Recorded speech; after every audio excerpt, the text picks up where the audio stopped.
Les adhérents, vous les appelez, hein, les responsables, puis vous leur dites surtout les t-shirts. N'oubliez pas les t-shirts.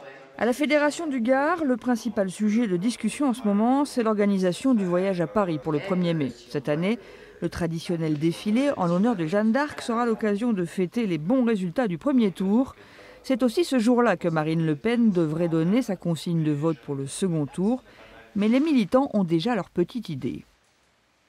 S'il fait beau, j'irai à la plage avec ma femme et mes 3 enfants. S'il fait pas beau, peut-être qu'on ira voter, mais on votera blanc.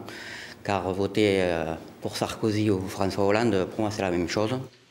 Ni l'un ni l'autre, les frontistes gardois renvoient les 2 candidats dos à dos avec une pointe de rancœur vis-à-vis du président sortant. Ils ont déjà été abusés une fois il y a 5 ans par quelqu'un qui se présentait comme le candidat de la rupture. Il tente de renouveler cette expérience qui lui fut favorable à l'époque.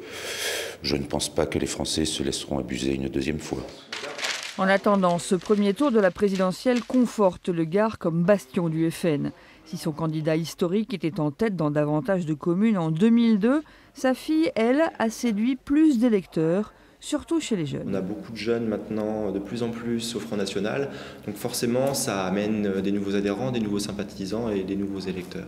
Et pour l'ancienne génération, qui, comme Henriette, a toujours voté pour le père, le discours de la fille véhicule les mêmes idées. Elle fédère énormément, elle dit les choses vraies, simplement, que tout le monde peut voir dans la rue.